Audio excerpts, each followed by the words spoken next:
Hello everyone, कैसे हैं आप सब। स्वागत है आपका कौशल मैथ्स में। दोस्तों, आज की वीडियो में हम शुरू करने वाले हैं सीटेट 2013 के प्रीवियस ईयर क्वेश्चन पेपर को। इसमें हम मैथमेटिक्स के 30 क्वेश्चन लेंगे। तो ये एग्ज़ाम आपका हुआ था 28 जुलाई 2013 में। तो चलिए देखते हैं। हमारे पास पहला प्रश्न है, निम्नलिखित में से कौन सा मुक्त अंत वाला प्रश्न है। हमें बताना है कि मुक्त अंत वाला कौन सा प्रश्न है इनमें से। देखो, मुक्त अंत वाला प्रश्न वो होता है जिसमें बच्चे को कोई बाउंडेशन नहीं होती है, वो अपनी मर्जी से कुछ भी आंसर दे सकते हैं। ठीक है, तो वो प्रश्न इसमें से हमें ढूंढना है कि मुक्त अंत वाला कौन सा प्रश्न है। पहला हमारे पास दिया है 2/7 से 7 कितना ज़्यादा है। देखो, इसमें अगर मैं 7 में से 2/7 माइनस करूँगा तो मेरा सिर्फ एक ही आंसर आएगा, तो ये तो हमारा मुक्त अंत वाला प्रश्न नहीं होगा। दूसरा हमारे पास 25, 71, 19, 9, 8, 17, 85 संख्याएं आरोही क्रम में लिखी हैं। आरोही क्रम में उतनी संख्या आएंगी जितनी ये फिलहाल हैं हमारे पास, तो ये भी मुक्त अंत वाला प्रश्न नहीं है। कौन सा बड़ा है, इनमें से भी हम एक ही संख्या मिलेगी हमें, या तो ये मिलेगी बड़ा या फिर ये, तो ये भी नहीं होगा। तो ऑप्शन नंबर डी इसमें हमारा करेक्ट आंसर हो जाएगा कि 2.7 से बड़ी कोई चार संख्याएं लिखिए। अब 2.7 से बड़ी, इसमें कुछ भी बता सकते हैं, वो 2.8 भी बड़ी है। ठीक है, अगर मैं बताऊं कि 11.2 ये भी इससे बड़ी है। ठीक है, कुछ भी बता सकते हैं, 100 भी इससे बड़ी है। तो पूछ रहे हैं कि चार संख्याएं लिखी हैं, तो इस तरह के प्रश्नों को हम क्या कहते हैं, मुक्त अंत वाले प्रश्न। तो इसमें हमारा option number D correct answer हो जाएगा। अगला प्रश्न है हमारे पास, कक्षा 2 के शिक्षार्थियों को सरल आकृतियों, उसके लंबे और किनारों से परिचय कराने का सबसे उत्तम उपकरण है। ठीक है, कक्षा 2 के विद्यार्थी हैं, शिक्षार्थी हैं, उनको क्या है, सरल आकृतियाँ और उसके लंबे और किनारों, ठीक है, उसकी लंबाइयाँ और किनारों से परिचित कराना है। तो इनमें से सबसे बेस्ट तरीका कौन सा होगा ये बताना है। तो ऑप्शन नंबर है हमारे श्यामपट्ट का तल, जियो बोर्ड, थ्री डी स्लाइड्स के नोट्स। ठीक है, सॉलिड्स लिखा है, थ्री डी नहीं, सॉलिड्स ही है। ठीक है, थ्री डी सॉलिड्स यानी कि थ्री डी शेप्स होती हैं हमारी इस तरह से ना, उनके नेट्स या फिर क्यूब्स।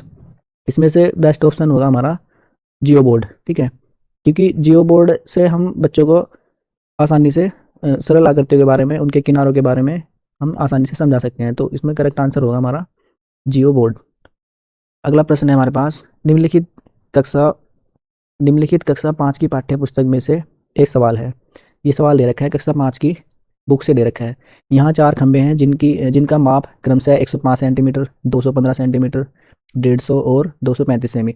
यदि उन्हें समान लंबाई के टुकड़ों में काटना है तो प्रत्येक टुकड़े की अधिकतम लंबाई क्या होगी, तो ये बताना है इसमें में। तो पहला है, एचसीएफ तथा एलसीएम पर आधारित शब्द समस्याओं का अभ्यास देने से, गुणक और गुणज के ज्ञान की परीक्षा, एचसीएफ ज्ञात करने की कौशल की जांच, सीखी गई संकल्पनाओं का प्रयोग करते हुए समस्या समाधान कौशलों को बढ़ाने में। ये पैडागोजी का क्वेश्चन है, तो ऑप्शन नंबर डी इसमें हमारा करेक्ट आंसर हो जाएगा। ठीक है, जो बच्चों ने संकल्पनाएं सीख रखी हैं उनका प्रयोग करते हुए समस्या समाधान कौशल को बढ़ाने के लिए ये प्रश्न उसमें दे रखे हैं इस तरह का। ठीक है, कक्षा 5 की पाठ्य पुस्तक में, तो ऑप्शन नंबर डी इसमें हमारा करेक्ट आंसर हो जाएगा। अगला प्रश्न है हमारे पास, निम्नलिखित कक्षा 3 की पाठ्य पुस्तक में से एक समस्या है।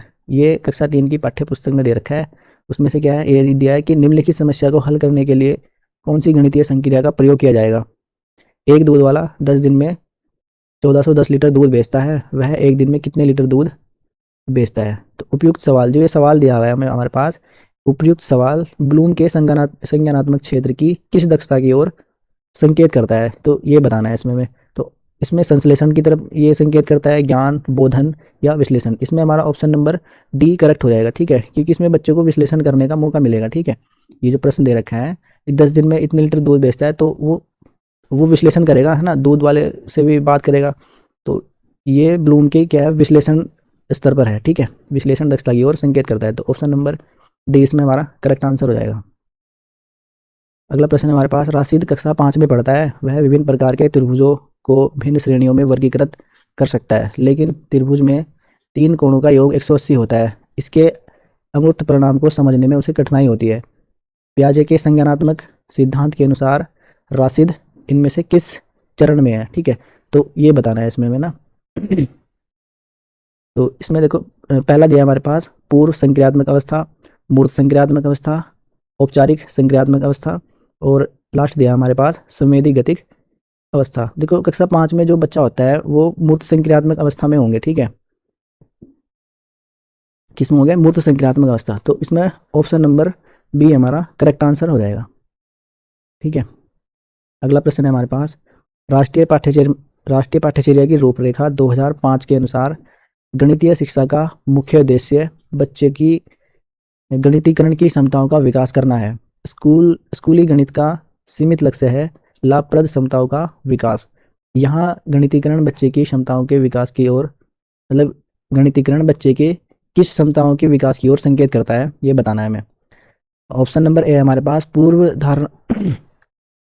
धारणाओं को उनके तार्किक निष्कर्ष और अनुशीलन करने और अमूर्तन का संचालन करने के लिए गणितीय रूप से चिंतन और तर्क के बच्चे के संसाधनों का विकास करने से, या वर्गमूल और घनमूल निकालने सहित सभी संख्या संक्रियाओं को प्रभावी निष्पादन की स्वतंत्र रूप से ज्यामित प्रयोगों का निरूपण और उनका सत्यापन करने की। ऑप्शन नंबर डी है, रेखीय शब्द समस्याओं को रेखीय समीकरण में अनुमति देने की। इसमें दोस्तों हमारा ऑप्शन नंबर ए इसमें करेक्ट हो जाएगा, क्योंकि इसमें पहला ही वर्ड देखो ये दिया हुआ है पूर्व धारणाओं को, जो उन्होंने, उनका मतलब पूर्व धारणा से मतलब है पूर्व ज्ञान जो उन्होंने सीख रखा है। ठीक है, पूर्व ज्ञान को उनके तार्किक निष्कर्ष का अनुशीलन करने और अमूर्तन का संचालन करने के लिए गणितीय रूप से चिंतन और तर्क के बच्चे के संसाधनों का विकास करने से है। ठीक है, तो इसमें ऑप्शन नंबर ए हमारा करेक्ट आंसर हो जाएगा। अगला प्रश्न है हमारे पास, एक अच्छी पाठ्य पुस्तक की विशिष्टताएं हैं। अच्छी पाठ्य पुस्तक की विशेषताएं बतानी है। ठीक है, उसमें ये दे रखा है, उनमें कठोर अभ्यास देने के लिए बहुत सारे अभ्यास हों। ठीक है, स्थितियों के माध्यम से सभी संकल्पनाओं का परिचय दिया जा सकता हो, केवल हल किए गए अभ्यास ही शामिल किए गए हों, उन्हें मोटी व भारी होना आवश्यक हो। तो ये तो उसमें ऑप्शन गलत हो जाएगा हमारा, है ना। तो जिसमें डी होगा वो तो होगा नहीं ऑप्शन। तो इसका सही आंसर होगा हमारा ऑप्शन नंबर बी, है ना। ए यानी कि ये और ये दोनों करेक्ट होंगे। केवल हल किए गए अभ्यास ही शामिल हों, ऐसा तो होना नहीं चाहिए, है ना। ये पूछ रहे हैं कि अच्छी पाठ्य पुस्तक की विशेषता बताओ, तो केवल हल किए गए अगर अभ्यास ही होंगे उसमें तो बच्चों को अभ्यास करने का मौका नहीं मिलेगा, तो ये भी विशेषता नहीं होगी। मोटी एवं भारी होना आवश्यक हो, ये भी एक विशेषता नहीं है। तो ऑप्शन नंबर बी इसमें ए और ब, यानी कि उनमें कठोर अभ्यास देने के लिए बहुत सारे अभ्यास हों और स्थितियों के माध्यम से सभी संकल्पनाओं का परिचय दिया जा सकता हो। तो ऑप्शन नंबर बी इसमें हमारा करेक्ट आंसर हो जाएगा।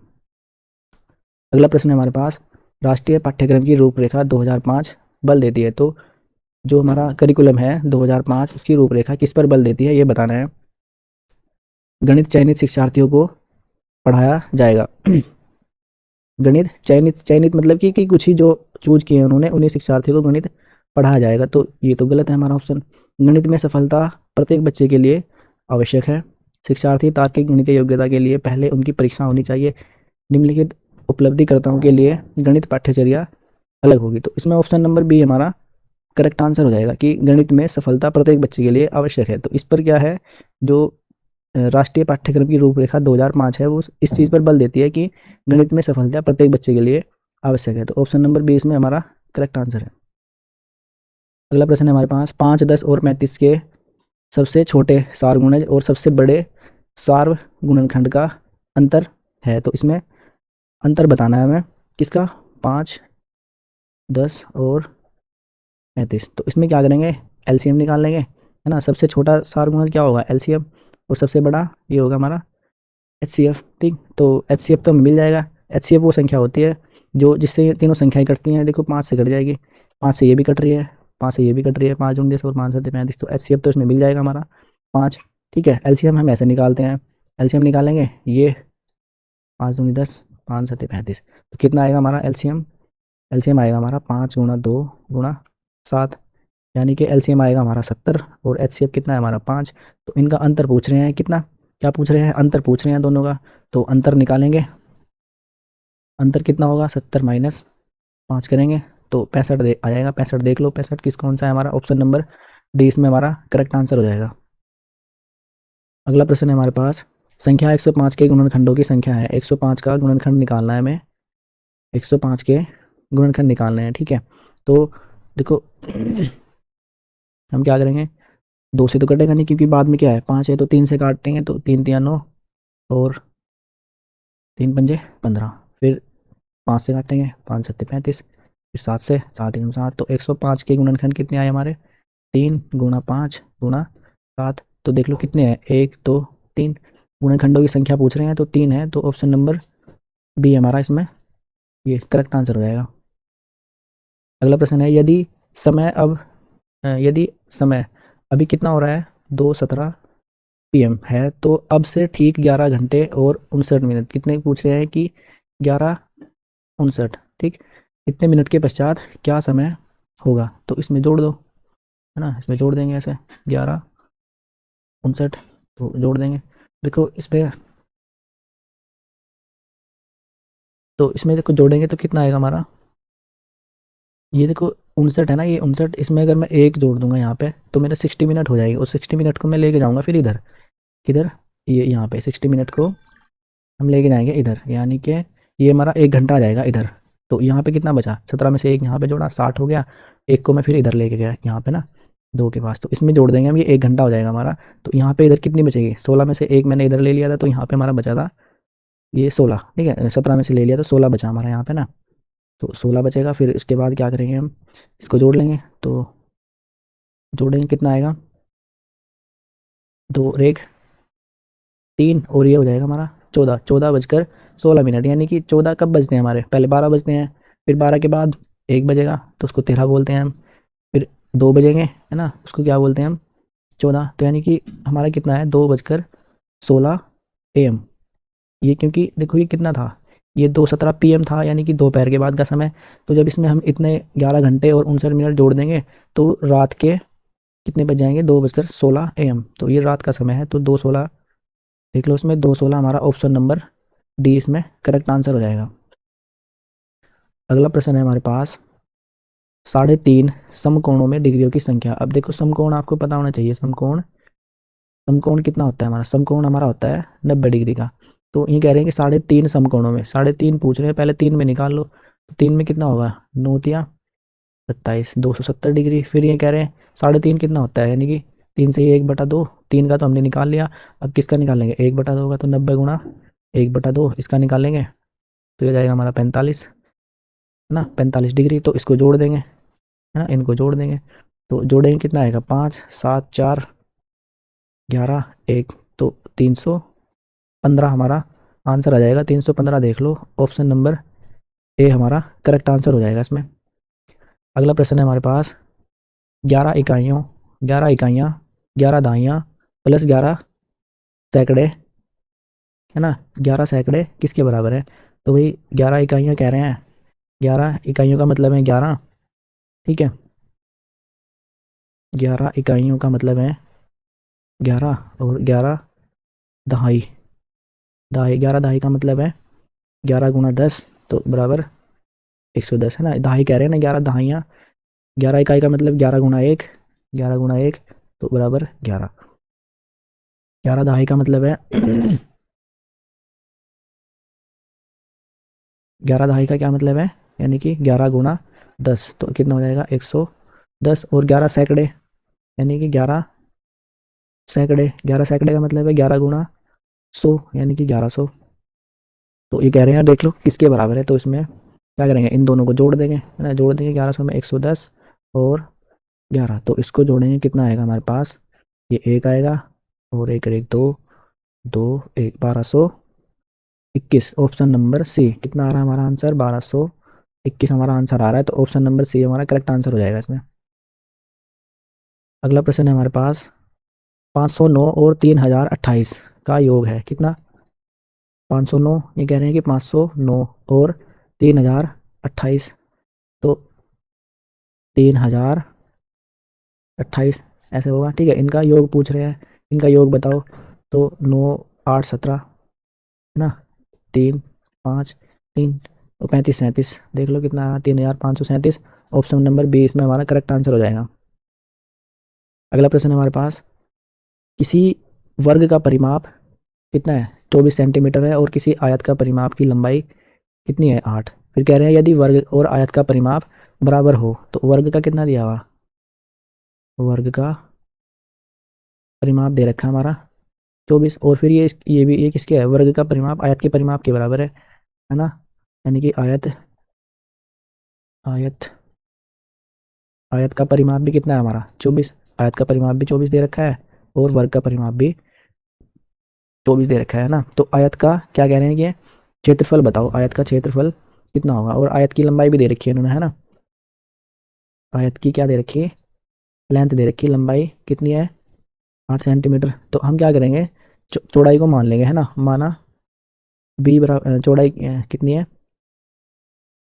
चौड़ाई को मान लेंगे हम बी। तो परिमाप कितना होता है 2 × L + B, ये आयत का परिमाप होता है। और आयत का परिमाप हमें यहाँ दे भी रखा है, कितना दे रखा है 24। तो यहाँ से मान रख लेंगे, 2L का मान रखेंगे यहाँ पे 8 और प्लस B और बराबर 24। तो ये कितना हो जाएगा 8 + B बराबर 24/2। ये 2 बटे में जाएगा तो 2 से काट देंगे, ये आएगा हमारा 12। कितना आ रहा है अभी हमारा 8 + B बराबर 12। तो B बराबर कितना आएगा, इसको इधर ले लाऊंगा मैं, है ना, 12 के पास। तो हो जाएगा 12 - 8, तो B बराबर 4 आ जाएगा हमारा। ठीक है, अभी हमारे पास B का मान आया है खाली। तो ये पूछ रहे हैं कि आयत का क्षेत्रफल बताओ, क्षेत्रफल। तो क्षेत्रफल कितना होता है आयत का, यहाँ देख लो। आयत का क्या कह रहे हैं, क्षेत्रफल बताओ। तो लंबाई गुणा चौड़ाई। लंबाई कितनी थी हमारी, आयत की लंबाई इन्होंने दे रखी है 8, चौड़ाई कितनी है 4। तो कितना हो जाएगा 8 चौक, ये आएगा हमारा आंसर 32। 32 देख लो, ऑप्शन नंबर 20 में हमारा करेक्ट आंसर हो जाएगा। ठीक है, अगला प्रश्न है हमारे पास संख्या। संख्या, ये संख्या दे रखी है कितना 12,345 में कितना 3 के स्थानीय मान और अंकित मान में अंतर बताना है, भाई माइनस करना है। ठीक है, स्थानीय मान आपको निकालना आना चाहिए। ठीक है, 12,345। अगर हम कह रहे हैं कि स्थानीय मान, ठीक, क्या कह रहे हैं स्थानीय मान, तो स्थानीय मान निकलता है ऐसे, जैसे 3 का निकालना है तो 3 गुणा कितने के स्थान पे है, इकाई दहाई सैकड़ा, तो 100 से गुणा करेंगे तो कितना आएगा मेरा 300। तो 3 का स्थानीय मान तो 300 आ गया। और अंकित मान कितना होता है, अंकित मान, अंकित मान देखो, जैसे ये मेरी संख्या दे रखी है 12,345, तो अंकित मान हमारा वही रहता है। अगर मैं अंकित मान पूछ रहा हूँ, देखो इसमें कितना पूछा है इन्होंने 3 का अंकित मान, तो वो 3 ही होगा। अगर मैं पूछूंगा कि 5 का अंकित मान बताओ, तो 5 होगा। 4 का अंकित मान 4 होगा। 3 का अंकित मान 3, है ना। 2 का अंकित मान पूछ लिया इन्होंने, ये तो 2 ही होगा। और अगर 1 का अंकित मान पूछ लिया 1। ठीक है, स्थानीय मान में क्या होता है, स्थानीय मान में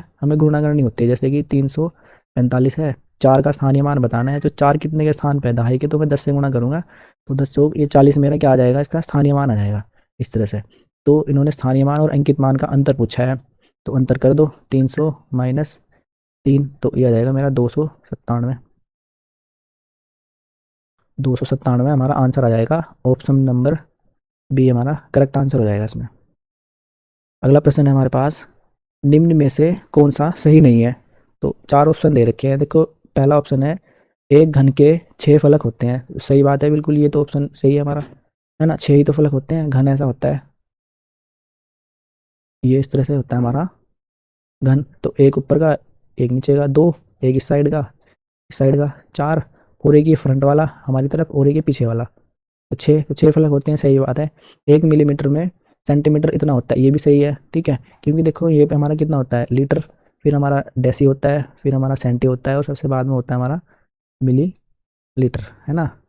तो ये पूछ रहे हैं कि 1 मिलीलीटर में, तो 1 मिलीलीटर में पूछ रहे हैं। तो अगर हम ऊपर की तरफ जाते हैं तो उससे क्या करते हैं 1/10। और अगर सेंटीमीटर में मिलीलीटर पूछेंगे तो 1 × 100 करेंगे। ठीक है, तो 1/10 का मतलब है 0.1 सेंटीमीटर। ठीक, तो ऑप्शन ये भी हमारा सही है। फिर कह रहे हैं कि ये कह रहे हैं 0.10 इसके समान है, तो ये भी सही है। इसके सामने मैं 1 जीरो और लगा दूंगा तब भी ये 0.1 के समान रहेगा, 2 जीरो लगा दूंगा तब भी इसके समान रहेगा। अगर मैं ये दशमलव हटा दूं तब ये बड़ा हो जाएगा इससे। ठीक है, अगर ये दशमलव है यहाँ पे तो ये 1 के बराबर ही रहेगा। ठीक है, तो ये भी हमारा करेक्ट है। फिर पूछ रहे हैं कि 56, ऑप्शन नंबर डी हमारा इसमें क्या है, सही नहीं है। ऑप्शन नंबर डी सही नहीं है, क्योंकि ये कितना होगा हमारा 56,700, है ना, 56 किलो 700 ग्राम इतना हो जाएगा ये हमारा। और इन्होंने कितना दे रखा है 5,670 ग्राम, तो ये सही नहीं है। ऑप्शन नंबर डी इसमें हमारा करेक्ट आंसर हो जाएगा। अगला प्रश्न है हमारे पास, नदी में एक नाव की चाल 20 किमी प्रति घंटा और दूसरी नाव की चाल 23 किमी प्रति घंटा है। ये दोनों नाव एक ही दिशा में एक स्थान से एक समय पर चलती हैं, 3.5 घंटे पश्चात उनके बीच की दूरी कितनी है। तो 3.5 घंटे बाद पूछ रहे हैं, मेन हमारे क्या है इसमें, ये 3.5 घंटे के बाद पूछ रहे हैं वो। तो 3.5 घंटा, 3.5 कितना होता है हमारा, 3.5 होता है हमारा 3 से 1/2, यानी कि से गुणा करूँगा मैं, 2 तिया 6 और एक 7/2 घंटे, कितना हो गया हमारा 3.5 घंटे, कितना आ गया 7/2 घंटे। तो यहाँ देखो पहली नाव ना, तो पहली नाव 3.5 घंटे में कितनी दूरी चलेगी, तो गुणा कर देंगे है ना, इससे 20 की गुणा कर देंगे, 3.5 घंटे में कितने होंगे ये, गुणा 7/2, इसको काट देंगे तो ये आएगा मेरा कितना, 70 किलोमीटर। ठीक है, इतनी स्पीड है ना उसकी, 20 किलोमीटर प्रति घंटे की स्पीड है, और 3.5 घंटे में बताना है कितनी जाएगी, तो 70 किलोमीटर जाएगी वो 3.5 घंटे में। ठीक है, अब दूसरी नाव का निकाल लेते हैं ऐसे ही, दूसरी नाव, तो दूसरी नाव कितना है, ऐसे ही निकाल लेंगे, 23 गुणा 7/2, तो इसको देखो काटेंगे, 2 एकम 2, फिर काटूंगा मैं इसको, 2 एकम 2, और ये 11.5 आएगा हमारा। ठीक है, और इसकी जब मैं गुणा करूँगा इसकी 11.5 की, तो 7×35, 7 और 3 10, फिर एक बचेगा, 7 और 1 8, तो 80, ये आ जाएगा हमारा 80.5। तो ये इतने किलोमीटर जा रही है ना। तो ये कह रहे हैं उनके बीच की दूरी पूछ रहे हैं कि बीच की दूरी, तो दूरी पूछ रहे हैं, तो इसमें क्या करेंगे हम, माइनस कर देंगे, यानी कि 80.5 में से माइनस कर देंगे कितना, 70, और घटाएंगे तो ऐसे घटाएंगे। ठीक है, तो ये 5 आएगा हमारा, और 80 में से 70 जाएंगे, 10.5, हमारा ऑप्शन नंबर ए हमारा इसमें करेक्ट आंसर हो जाएगा। तो अगला प्रश्न है हमारे पास, अगला प्रश्न है संख्या, ये संख्या दे रखी है हमारे पास। ठीक है, 90,707, और इसको क्या करना है, 9 से भाग देने पर शेष फल बताओ। तो भाग दे लो भाई, कितना आएगा, 90,907 ना, देखो 9 से भाग देंगे, 9 एकम 9, तो ये जब हमारा पूरा पूरा कट जाता है ना, ठीक है, तो ऊपर से कितना आएगा हमारा 0। अब 0 में जब 9 का पहाड़ा नहीं जा रहा है, तो 9 का पहाड़ा ना जाने की क्या करते हैं, यहाँ पे 0 लगाएंगे। ठीक है, फिर ऊपर से क्या उतारेंगे 7। अब देखो, अब ये 0 7 हो गया, यानी कि अब भी पहाड़ा नहीं जा रहा है, तो फिर एक और 0 लगाएंगे हम। ठीक, फिर ऊपर से एक और संख्या उतारेंगे 70, अब 70 हो गया, अब पहाड़ा क्या जाएगा, अब पहाड़ा चले जाएगा, तो 9 सत्ते 63, अब घटाएंगे इसमें से, तो कितना बचेगा 7। अब फिर ऊपर से क्या किया मैंने, फिर ऊपर से उतारूंगा मैं 7, है ना, तो 77 हो गया हमारा। अब फिर 9 सत्ते, नहीं 9 अट्ठे 72, 72, तो 7 में से 2 जाएंगे, कितना बच रहा है हमारा 5, 5 बच रहा है। तो यही तो पूछ रहे हैं वो कि शेषफल बताओ, भाग देने पर शेषफल कितना आ रहा है, शेषफल बच रहा है हमारा 5, तो ऑप्शन नंबर ए इसमें हमारा करेक्ट आंसर हो जाएगा। अगला प्रश्न है हमारे पास, एक ताज़ा मछली को सुखाने पर उसका भार 1/3 रह जाता है। सुनीता 1500 किलो ताज़ा मछली 25 रुपये के भाव से खरीदती है ना, 1500 किलो मछली खरीदी उसने 25 रुपये किलो के भाव से, और सुखाकर 80 के भाव से बेच दी उसने, 80 रुपये प्रति किलो के भाव से बेच देती है, इस प्रकार वह कमाती है। तो कितने पैसे कमाए उसने, ये इसमें हमें बताना है। तो हम क्या करेंगे, पहले से 1500 किलो दे रखा हमारे पास ये, तो कितना है, ये बाहर निकाल लेंगे इसका, है ना, 1500 का 1/3 निकाल लेंगे, 1/3, तो 3×5 = 15, कितना आएगा हमारा ये आ गया हमारा 500 किलो। ठीक है, 500 किलो, ये 1/3 आया है 1500 का, 1/3 भाग आ गया हमारा, है ना, 500 किलो। फिर अब हम क्या करेंगे, 1500 किलो मछली जो है वो कितने रुपए की है, अब ये इसका निकाल लेंगे हम, है ना, 1500 किलो जो ताज़ा मछली खरीदी उसने, वो निकाल लेंगे कितने की है। तो हम क्या करेंगे, 1500 गुणा 25 करेंगे, है ना, 25 करेंगे, तो ये आएगा हमारा 0,0573। ठीक है, तो 37,500, 37,500, यानी कि ताज़ा मछली कितने की खरीदी उसने, 37,500 रुपये की खरीद ली उसने ताज़ा मछली। फिर सुखा के उसने बेची है वो, तो सुखाने पे कितना है, सुखाने के बाद तो उसका वजन कितना था, इतना था, है ना, 15 की ताज़ा ताज़ा मछली का भार कितना था, ये 1500 किलो, और सुखाने के बाद कितना रह गया हमारे पास 500 किलो। तो 500 किलो का जब हम निकाल लेंगे इसमें, 500 किलो का निकाल लेंगे, कितने रुपए बेची है उसने, 80 रुपये बेची है।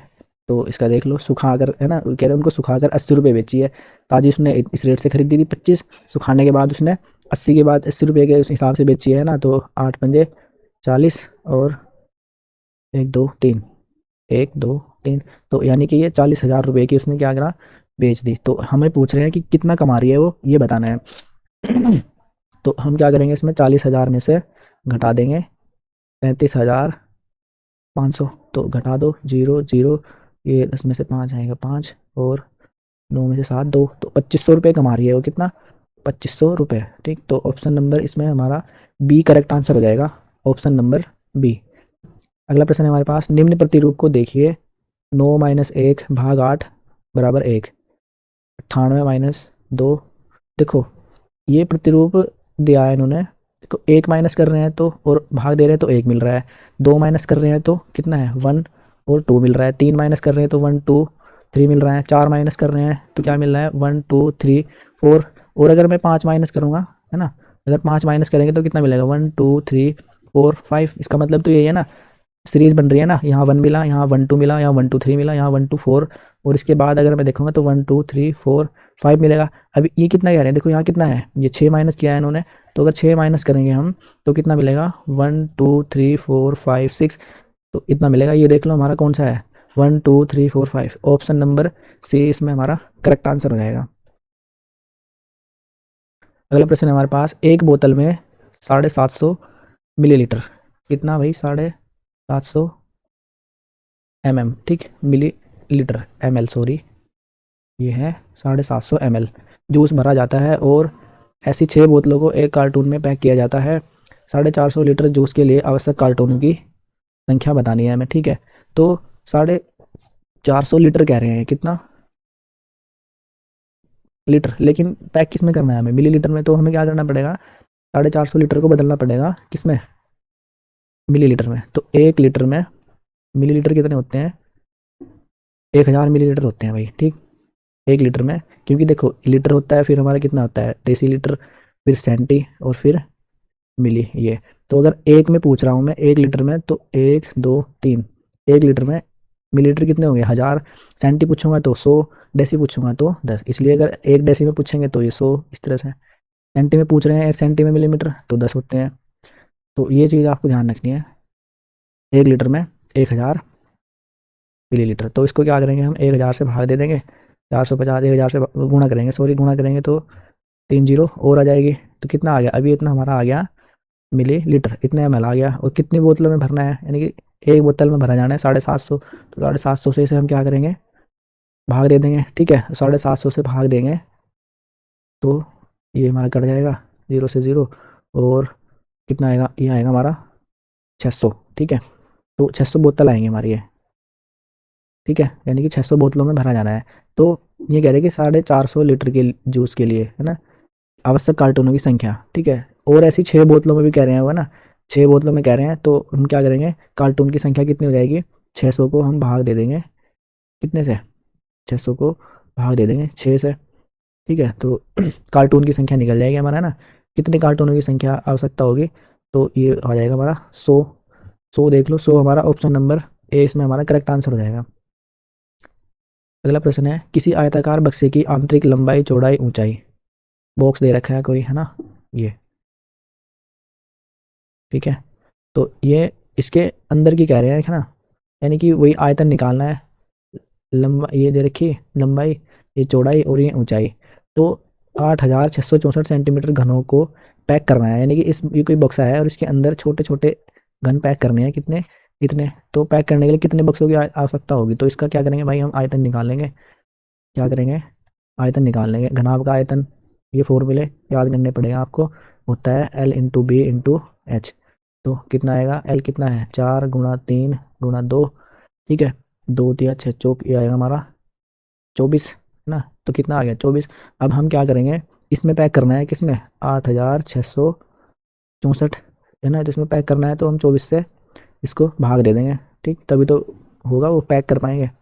भाग करने के बाद निकल जाएगा हमारा जितने इसमें हमें पैक करने हैं, तो भाग देंगे हम, इसे काटने पे आएगा हमारा 361। 361 देख लो, ऑप्शन नंबर सी वही इसमें हमारा करेक्ट आंसर हो जाएगा। अगला प्रश्न है, 1/3 के समतुल्य भिन्न लिखिए, है ना। ये प्रश्न पूछा गया कक्षा 4 के शिक्षार्थियों से, ठीक है, पूछा गया यह सवाल किसकी ओर संकेत करता है, ये बताना है। तो उच्च स्तरीय मांग कार्य क्योंकि समायोजन के बिना प्रक्रिया पर आधारित है। निम्न स्तरीय मांग कार्य क्योंकि इसमें केवल प्रक्रमणकारी कौशलों की आवश्यकता होती है। निम्न स्तरीय मांग कार्य क्योंकि यह केवल रट्टे पर आधारित है। तो रटने वाला तो हमारा गलती होता है हमेशा, ठीक है। उच्च स्तरीय मांग कार्य क्योंकि यह समायोजन के साथ प्रक्रिया पर आधारित है। इसमें ऑप्शन नंबर बी हमारा करेक्ट आंसर हो जाएगा भाई, निम्न स्तरीय मांग कार्य क्योंकि इसमें इसमें केवल प्रक्रमणकारी कौशलों की आवश्यकता होती है, ठीक है। तो 54 का हमारा option number B correct answer हो जाएगा। अगला प्रश्न है हमारे पास, प्राय शिक्षार्थी दशमलव संख्याओं की तुलना में त्रुटि करते हैं, ठीक है। तो उदाहरण के लिए जैसे कि ये दे दिया हमारे पास 0.50 और 0.5, भाई इन्हें उदाहरण के लिए पूछ लिया कि ये बड़ा है या ये बड़ा है, ठीक है। 0.5, 0.50, ये 50 है, 0.50 0.5 से बड़ा है। इस त्रुटि का सर्वाधिक संभावित कारण हो सकता है, तो ये बताना है हमें। क्रमिक दशमलव में शून्य की सार्थकता से संबंधित भ्रांतिपूर्ण संकल्पना, कक्षा में इस प्रकार के सवालों का अभ्यास का अभाव, संख्या रेखा पर दशमलव संख्या को निरूपण के मूर्त अनुभव का अभाव, शिक्षार्थियों द्वारा लापरवाही का बरतना। ये तो नेगेटिव है हमारा बिल्कुल। देखो इसमें क्या है, बच्चा ना समझ नहीं पा रहा है, क्योंकि उसको पता है क्या कि अगर किसी संख्या के सामने मैं 0 लगाऊंगा तो वो बड़ी हो जाएगी, तो उसके दिमाग में ये भ्रांति पैदा हो रखी है, ठीक है। तो ऑप्शन नंबर ए हमारा इसमें करेक्ट आंसर हो जाएगा। क्रमिक दशमलव में शून्य की सार्थकता से संबंधित भ्रांतिपूर्ण संकल्पना, उसके मन में ये भ्रांति पैदा हो रखी है, मतलब ये संकल्पना बना रखी है उसने कि भाई 5 के सामने अगर 0 लगाएंगे हम, जितनी ज़्यादा 0 लगाएंगे वो बड़ा होती चली जाएगी संख्या। लेकिन उसको दशमलव का नहीं पता कि अगर दशमलव है तो इन 0 की कोई वैल्यू नहीं होती हमारे इस साइड, है ना। अगर दशमलव इसके पहले 0 आएगी तब इसकी वैल्यू रहेगी, ठीक है। तो इसकी भ्रांति उसके मन में पैदा हो रखी है, इसलिए ऑप्शन नंबर ए इसमें हमारा करेक्ट आंसर हो जाएगा। अगला प्रश्न है, वैन हीले के ज्यामितीय विचार के स्तर के अनुसार 5 स्तर हैं, 5 स्तर हैं, ठीक है। चाक्षुषीकरण, विश्लेषण, अनौपचारिक निगमन, औपचारिक निगमन और दृढ़ता। कक्षा 3 के एक बच्चे को छांटने के लिए कुछ बहुभुज भेज दिए गए, वह बहुभुजों की संख्याओं के आधार पर बहुभुजों को वर्गीकृत करता है। यह बच्चा वैन हीले के ज्यामितीय विचार के किस स्तर पर है, वही ये ऑप्शन नंबर बी इसमें हमारा करेक्ट आंसर हो जाएगा, ठीक है। क्योंकि बच्चा क्या है, अभी बच्चा देखने के बाद क्या कर रहा है, वो अपने मन में इमेज बना रहा है ना। देखने के बाद अगर बच्चा किसी भी चीज़ को देखता है ना, त्रिभुज देखा उसने, ये स्क्वायर देखा ना, ये स्क्वायर देखा तो ये आयत देखी है ना, तो वो क्या करेगा, अगर दरवाजे को देख रहा है तो उससे रिलेट कर लेगा, मेज को देख रहा है तो उससे रिलेट कर लेगा स्क्वायर को, है ना। तो वो क्या है, यानी कि देख कर चाक्षुषीकरण करके ही तो वो कर रहा है, देख कर क्या कर रहा है, वो उनको रिलेट कर रहा है। तो इसका ऑप्शन नंबर बी इसमें हमारा करेक्ट आंसर हो जाएगा। अगला प्रश्न है हमारे पास, एक बच्चा संख्याओं, संक्रियाओं और संकेतों, घड़ी के 2 कांटों, विभिन्न सिक्कों आदि में अंतर करने में कठिनाई प्रदर्शित करता है। इसका निहितार्थ है कि जो विशिष्ट बाधाएं उसके सीखने को प्रभावित कर रही हैं वे क्या हैं, इनमें से वो बताना है हमें, ठीक है। तो पहला ऑप्शन है हमारे पास कमजोर गतिक कौशल, पढ़ना और लिखना कौशल, कमजोर शाब्दिक, चाक्षुष, श्रव्य और कार्यकारी स्मृति, कमजोर चाक्षुष प्रक्रमण योग्यता जैसे चाक्षुष विभेदीकरण, स्थानिक संगठन, चाक्षुष समन्वयन, कमजोर भाषा प्रक्रमण योग्यता जैसे अभिव्यक्ति, शब्द भंडार और श्रव्य। तो इसमें ऑप्शन नंबर सी इसमें हमारा सही आंसर हो जाएगा, ठीक है। क्योंकि बच्चा संख्याओं, संक्रियाओं, संकेतों, घड़ी, वो क्या, यही वो जो लास्ट में हमने दिया ना, ये चाक्षुषीकरण वाला ऑप्शन बताया आपको, ये प्रश्न भी इसी से रिलेटेड है, ठीक है। तो वो क्या है, वो रिलेट कर पा रहा है, ठीक है, किस चीज़ से, घड़ी को देखकर, है ना, 2 कांटे उसके, और विभिन्न सिक्कों को देखकर, यानी कि सिक्का भी गोल होता है, घड़ी भी गोल होती है, ठीक है। तो उसको समझ आ रहा है कि भाई जो चीज़ें गोल होती हैं उनको क्या वृत्त बोलते हैं ना। तो जो चीज़ें गोल होती हैं तो अंतर करने में कठिनाई प्रदर्शित कर रहा है, इसका निहितार्थ है, यानी कि चाक्षुषी प्रक्रमण योग्यता जैसे इसमें विभेदीकरण, स्थानिक संगठन और चाक्षुष समन्वयन। तो ऑप्शन नंबर सी इसमें हमारा करेक्ट आंसर हो जाएगा। अगला प्रश्न है हमारे पास, राष्ट्रीय पाठ्यचर्या की रूपरेखा 2005 अधिगम के रचनावादी उपागम पर बल देती है, ठीक है, क्योंकि वह केंद्रित है, किस पर केंद्रित है, शिक्षक द्वारा प्रभावी व्याख्यान और अनुदेशन पर। ये तो हमारा गलत ऑप्शन हो जाएगा, ठीक है। परिभाषाओं और सूत्रों को याद करने, ये देखो याद करना यानी रटने से संबंधित है, तो रटने वाला हमारा हमेशा नेगेटिव वर्ड होता है, इसलिए वो गलत हो जाता है ऑप्शन। नियमित गृह कार्य, होमवर्क भी नहीं, बच्चे को ज़्यादा उस पर भी फोर्स नहीं करता है ये, ठीक है। गतिविधियों शामिल करते हुए, गतिविधियों में यानी कि एक्टिविटी में शामिल करते हुए शिक्षार्थियों की सक्रिय भागीदारिता, है ना। जब वो सक्रिय भागीदारिता करेंगे किसी भी एक्टिविटी में, तो उस पर क्या है, वो रचनावादी उपागम होगा उनका, और उस पर क्या है, 2005 का जो हमारा पाठ्यचर्या है वो बल देती है, ठीक। इसका ऑप्शन नंबर डी हमारा करेक्ट आंसर हो जाएगा। अगला है निम्नलिखित बिंदुओं का प्रयोग करते हुए 15 को प्रदर्शित करने वाले संयोजित आरेख हैं, ठीक है। तो इसमें 15 अथवा किसी संख्या को प्रदर्शित करने के लिए उपयुक्त तरीकों की संकल्पना को पढ़ाने के लिए इस्तेमाल किया जा सकता है। तो ये बताना है हमें, दो संख्याओं के उत्पाद के रूप में एक संख्या का प्रदर्शन गुणन संचयी प्रकृति, गुणन अस्मिता अभाज्य और संयुक्त संख्याओं की पहचान। अगला है क्षेत्रफल संचयी प्रकृति, ठीक है। दो गुणन संचयी प्रकृति, अभाज्य संयुक्त प्रक्रिया पहचान। आयत का क्षेत्रफल तो इसमें पढ़ाएंगे नहीं हम, क्षेत्रफल भी नहीं इसमें पढ़ाएंगे। गुणन संख्याओं के उत्पाद के रूप में संख्याओं को प्रदर्शन करने की संचय प्रतीक, गुणात्मक अस्मिता, अभाज्य संयुक्त पहचान। मात्रात्मक इकाई का प्रयोग करते हुए आयत का, देखो इसमें भी आयत का क्षेत्रफल ले दिया, ठीक है। तो इसमें क्या होगा, दो संख्याओं के उत्पाद के रूप में एक संख्या का प्रदर्शन, गुणन संचयी प्रकृति, गुणन अस्मिता, अभाज्य और संयुक्त संख्याओं की पहचान। तो ऑप्शन नंबर ए इसमें हमारा करेक्ट आंसर हो जाएगा, क्योंकि देखो यहाँ पे भी क्षेत्रफल दे रखा है, यहाँ पे भी क्षेत्रफल है, यहाँ पे भी क्षेत्रफल है, इस पे नहीं दे रखा है, तो इसलिए ऑप्शन नंबर ए इसमें हमारा करेक्ट आंसर हो जाएगा।